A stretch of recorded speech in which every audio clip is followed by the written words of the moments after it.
Hey guys, and as promised, back again with another quick review. This time for Sushi Go Party.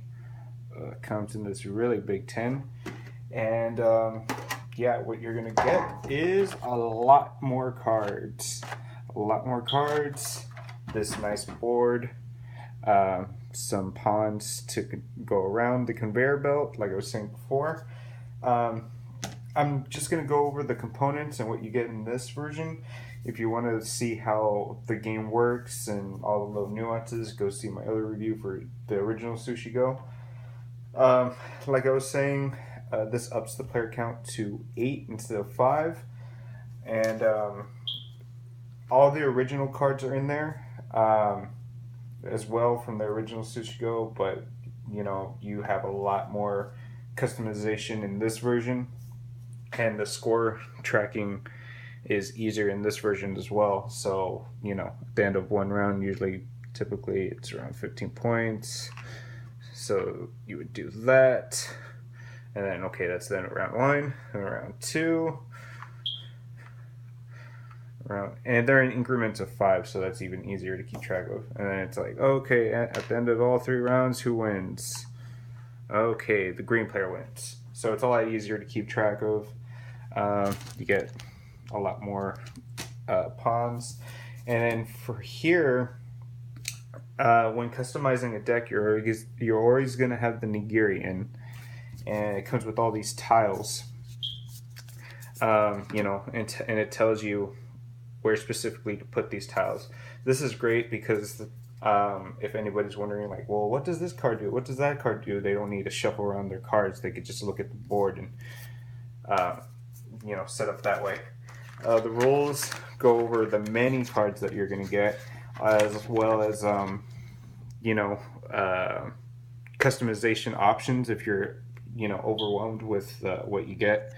It has My First Meal, which I think is a great card selection because it takes out kind of the difficult cards from the original game and puts in the easier ones, like the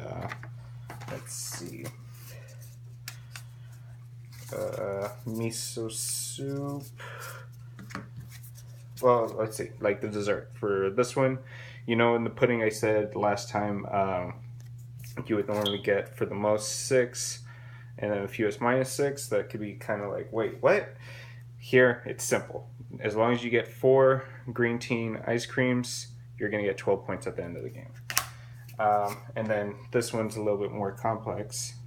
Fruit. And I'll show you the tiles and see what you get. You got maki rolls that's still sent. You get your maki. You get telemaki. And some of these tiles let you know, special rule variants if you're playing with 2 players, or only to use these for 5 to 6 players, or you could use these for 8. You still have your chopsticks, your wasabi, spoon, takeout box, soy sauce. You got a menu this time. Get a special order, and you could get some tea this time. And then appetizer, sashimi, eel, miso soup, tofu, edamame, and onigiri. So then, like I said, it's fully customizable, so I could totally be like, okay, you know what, we're going to play with that. Then we're going to add some tea. Going to put some soy sauce. And then get dumplings, tempura, sashimi. And for dessert, we'll do the green tea and ice cream. And then all I would do is just search the tin for those cards, shuffle them up, and then deal as usual. So this rulebook is invaluable because there are a lot of options that you can do, and I like the pre-made selections that they give you. It's great for if you're gonna have a big party, 6 to 8 players. It tells you like, hey, this will work best. And then if you get familiarized with the game, then you can just do your own crazy combinations. This I've only ever seen at Barnes & Noble for $20 and on Amazon for $20. So I'll post a link in the description above if you're watching on Facebook, below if you're watching on YouTube. But it just depends if you know you're like I said, the original Sushi Go comes in this tin box. So if you know you're gonna have a couple of players, more than 5, or if you like the board and you like keeping track of the score this way, and you like the components, $20 isn't bad. But if you just want a light, simple game for the kids, then you might want to go for the original Sushi Go. But I'm going to give it a Cyclic rating. Go ahead and buy it. I own both versions, as you can see.